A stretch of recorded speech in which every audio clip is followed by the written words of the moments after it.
intro. Hi everyone, MrScissors here, and I wanted to make a video really targeted towards the people who have a basic understanding of what keywords and abilities are, like tough and challenger, and rather start explaining some of the more complex terminologies like control, aggro, mid-range, meta, and really kind of talk about what they are at a very basic level. There will be more than what I'm explaining, but I won't really get too deep into them. This is just kind of meant to be a really basic understanding of some of the more complex terms you probably see thrown around on Reddit or any other social media website you might be using. Now, before I really start getting too deep into the archetypes, there's something that I'd like to go over, which are the phases of the game.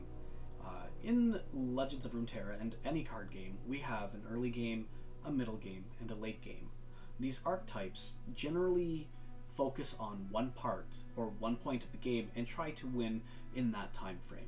Some of the decks want to go early, some of the decks want to go late. The first deck type I'd really like to go over is Aggro. This is a deck type that is going to try to get a health pool from 20 down to 0 as fast as possible.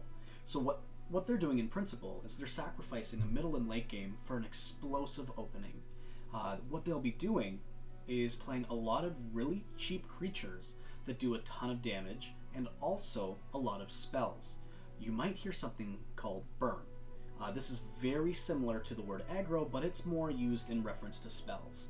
So an aggro deck is generally more creature based, whereas a burn deck is more spell based. You can have aggro burn, that just means it's a combination of both. The next deck type I would like to go over is mid-range. Mid-range is a style of deck where they want to play efficient creatures. Oftentimes these creatures have abilities that let them live through certain attacks. Barrier is a fantastic keyword where they're going to try to make valuable trades. So if they can get 2 of your creatures out of 1 of theirs, that is a bonus for them. Because what they're going to do is, because you've just lost 2 creatures, well, they're going to keep playing more, and now their creatures are more valuable because they have more buffs, or maybe they're a bit stronger than yours. They're going to try to beat you before you can really get to be as strong as they are.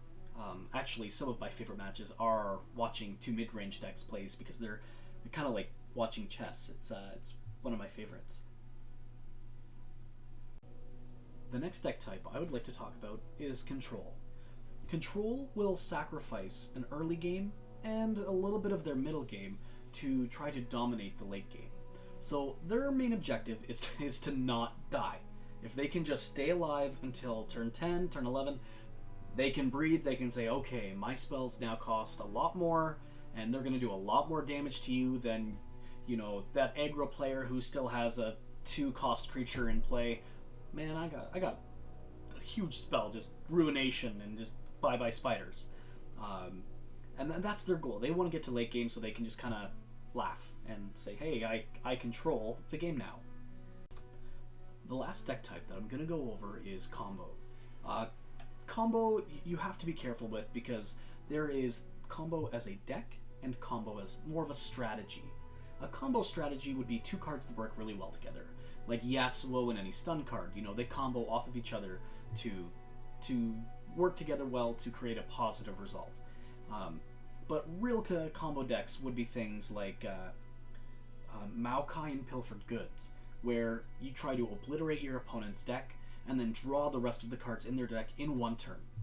You know, as a combo deck, you should really be aiming to finish your opponent in the turn that you play your combo, or at most the next turn. You know, that is your goal.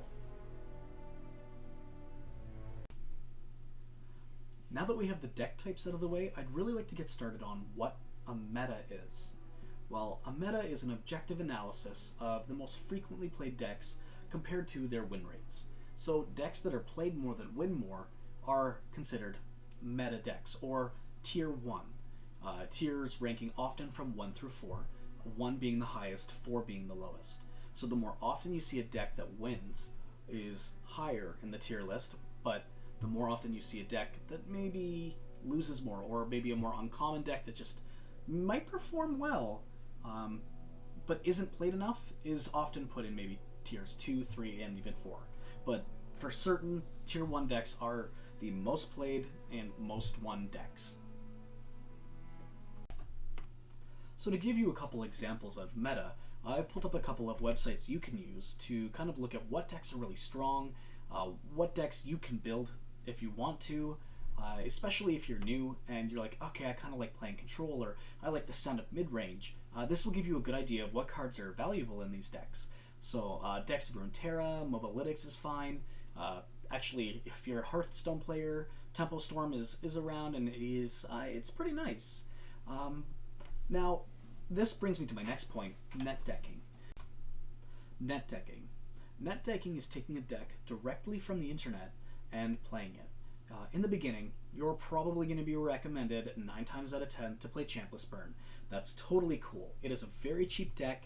It helps teach you the very basics of, getting their Nexus to 0 and making good trades, because you need to count to 20. Like, you need to get their health to 0.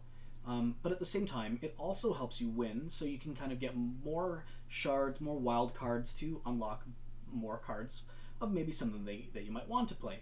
Or if you're really lucky and you're like, nah man, aggro is where I want to be, man, you won the lottery, because now you're sitting on a ton of shards and champion cards, and you just wait till another cool aggro strategy comes out. But for those of you that want to change, this kind of lets you in the beginning get what you want. The problems with these kind of decks is that in the beginning, if you're not used to them, they're much harder to play. You're playing with new strategies. You're now having to learn, do I be offensive? When do I attack? When do I defend? When do I play the spell? And now a lot of your turns are going to be a lot more critical. Every decision you make, you might undervalue, so you might lose more. And this might be something from like a 52% win rate to a 45%. But you'll still kind of feel it, because you're like, I feel like I'm losing a couple more games. And you can't fall into that and just go back to aggro because you're winning lots.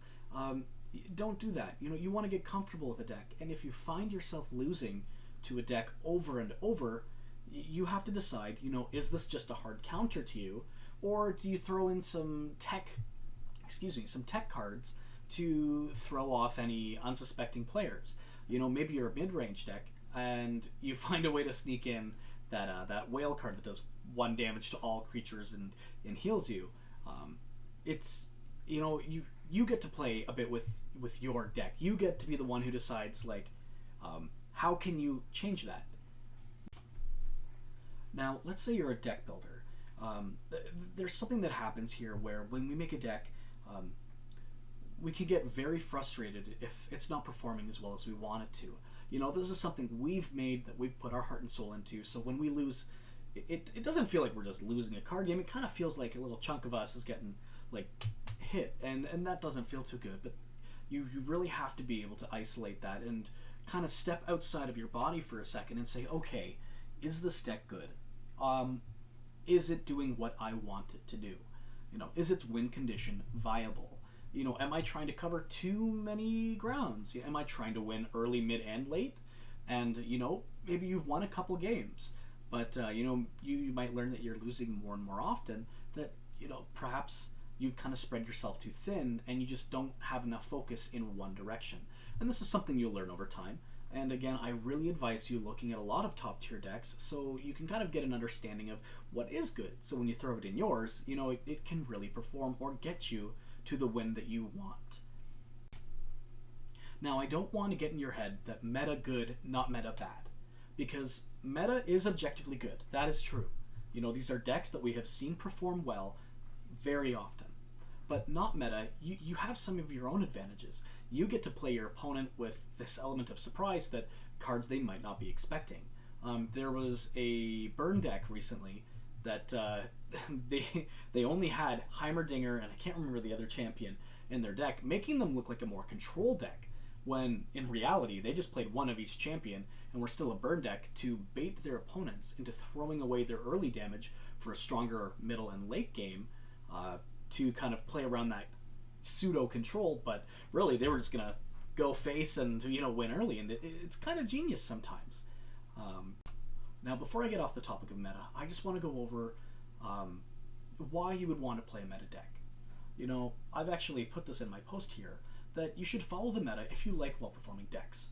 If you don't like deck building, and if you want security in knowing that your deck is good, just be careful, because if you do make a deck and it gets nerfed, that kind of sucks, but like it's more likely to happen.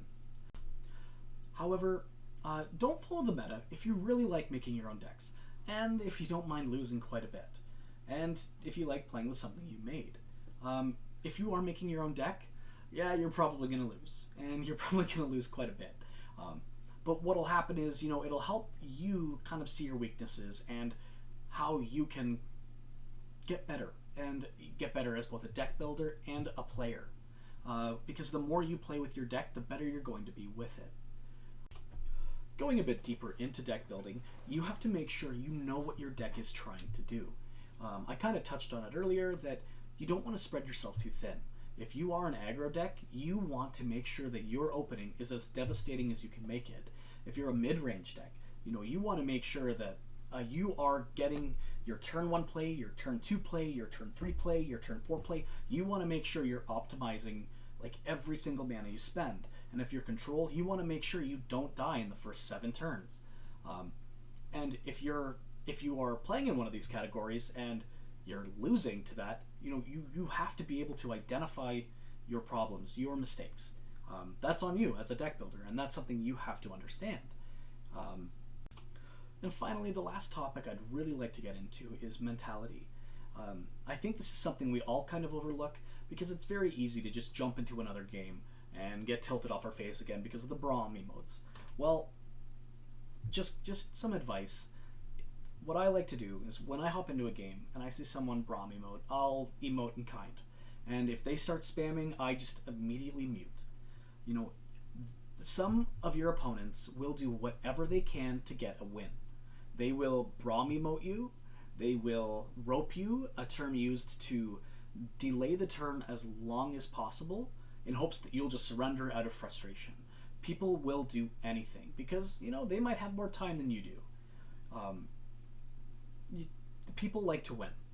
And just, to some people, you know, it feels pretty good to beat that Braum emote spammer, so I can understand, you know, wanting to keep them unmuted, but just make sure that if they are unmuted, that you keep a clear head, because if you really let that get to you, it's going to affect your gameplay, and what they're doing is working. They want to see you frustrated. You can't let them have that. You have to be able to take a deep breath and say, screw you, man, I'm going to keep playing. Because even if you lose, you know, you still win. You still lose with gusto. You know, that was still you. But if you lose because you got tilted, man, you got to take a break, because that's going to affect you in your next game. I know this all too well from League. You know, sometimes you go upstairs, grab a glass of water, and look at some funny memes. I think LOL Circle Jerk is finally starting to take off, so, you know, take a couple giggles at that. But make sure you're taking enough time for you to kind of like separate yourself from the game, because if you're getting tilted multiple times in a row, like, that's not good for you, man. Like, gotta take a break sometimes. Now, last but not least, I'd like to go over a couple of tips that I've heard before in just playing Magic the Gathering, and I've kind of changed a couple of them to kind of suit Legends of Runterras a bit more. So, one of my favorites is that in Magic the Gathering, we generally say only one thing is free, and that's health. So to kind of change this to fit Runeterra a bit better, there's only 2 things that are free in Runeterra: health and mana. Everything else you pay for. Your health is just another resource. You know, so what? It doesn't matter if you win with 1 health, or with 20, or with 13 mana, or with 1 mana. You won. You know, make sure you know that there are acceptable losses. Another one is not blocking with a creature can win you the game. Sometimes you draw the right card next turn and you pop off. You know, try to figure out your opponent's win condition. This is really good if you're playing against an opponent with a non-meta deck.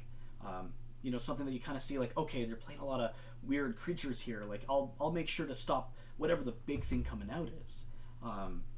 Everything you do has impact, and you're probably undervaluing a couple of the plays that you're making. Make sure you think sometimes. Taking an extra 3 seconds can really help you. and just make sure you have fun, because that's kind of why we're all playing this game, man.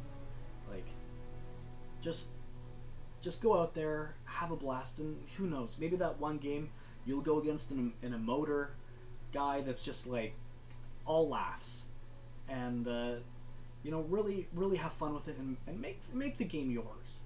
You know, even if you're not a good deck builder, like, give it a shot. And I mean, sometimes I'll even play silly decks, like I'll just make a trolley Teemo deck.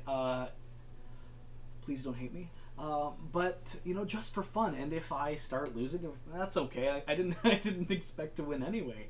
You know, if you need a meme to laugh, like, do it. You know, make a meme deck that if you just want to, like, I want to try to count to 1,000 in Teemo shrooms, right? Like, how far can you get before you lose? You know, just try to find something that you can have fun with, because it's very easy to get judged for what you're playing. You know, people are gonna hate you if you're aggro. People are gonna hate you if you play mid range. People are gonna hate you if you play control. It doesn't matter. Like, there's always gonna be haters. If you like aggro, you go face until your heart's content. If you like mid range, you play those big dummies until you just friggin' throttle your enemies. And if you like playing control, hit me up, because I love control and they're my favorite. So make sure you guys have a good night, and good luck out there. And just to kind of end things, if there's anything you guys would like me to talk about, I'd be more than happy to. Leave a suggestion in the comments. If you want to know matchups or anything, like, let me know. I'll make a video in a couple days. Thanks.